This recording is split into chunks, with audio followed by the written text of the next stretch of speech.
नाज़रीन आवाज़ न्यूज़ में भलीकार आया बिशारा सुमरो नज़र विझंदासीं ख़ासि ख़बरुनि ते।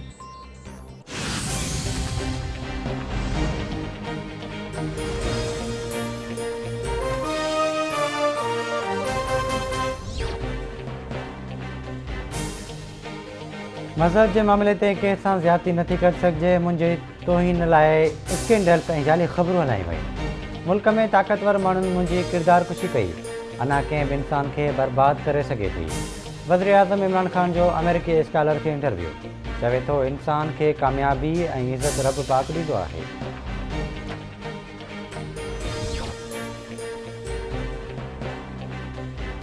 सदर आरिफ अलवी जी ताजिकिस्तान जे सदर इमाम अली रहमान सां मुलाक़ात। अफ़गानिस्तान में इंसानी सूरतहाल ते पेश ईंदड़ चैलेंज ते ॻाल्हियूं कई वयूं।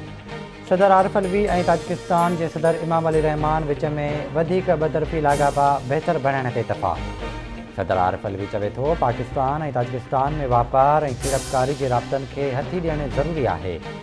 पाड़ेसरी मुल्क अफ़गानिस्तान में अदम इस्तेहकाम सबबि वधीक मुतासिर थिया आहिनि। अफ़गानिस्तान में अमन ऐं मुफ़ाहिमत लाइ पाकिस्तान ऐं ताजिकिस्तान खे गॾिजी कमु करण जी ज़रूरत आहे। पाकिस्तान में कोरोना वायरस विघे 5 मरीज़ फौतुनि जो अंगु 28,709 थी वियो। 24 कलाकनि दौरान 63 नवां केस रिपोर्ट। कोरोना वायरस जी शरह 0.81% रही।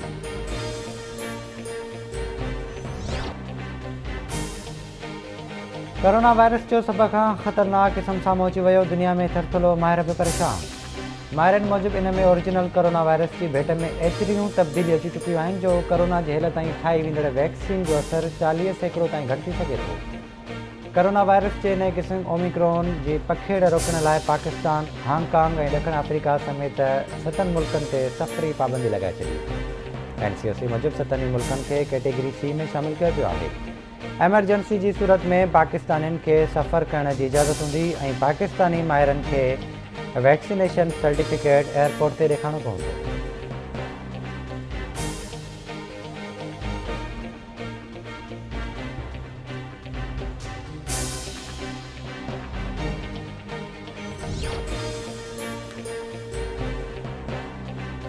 लाड़काने जी चटका मेडिकल कॉलेज में पुरस्कार नमूने फौती वियल शागिर्दाणी नौशीन शाह जे वारसनि वाक़े खे क़तल करार ॾींदे जाच लाइ सिंध हाई कोर्ट जे चीफ जस्टिस जी सरबराही में कमीशन जोड़ण जो मुतालबो करे छॾियो।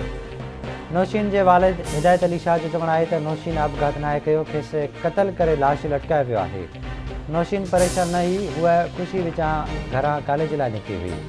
नौशीन जे रूममेट ऐं क्लास फेलोस खे बि जाच में शामिलु कयो वञे।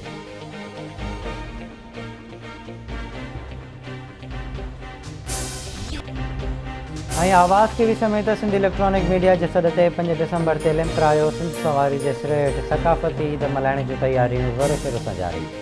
सॼी सिंध में सक़ाफ़ती रंग झरकण लॻा। सिंधवासियुनि पारां सक़ाफ़ती ॾियारो भरपूर नमूने मल्हाइण जो वचन। सिंध जे नंढनि वॾनि शहरनि में सक़ाफ़ती प्रोग्राम, अच कचहरियूं ऐं जागीरदार रैलियूं कढण जो सिलसिलो जारी। सक़ाफ़ती लिबास ओॾे सिंध धरतीअ सां मुहबत जो इज़हार। सिंधी गीतनि ते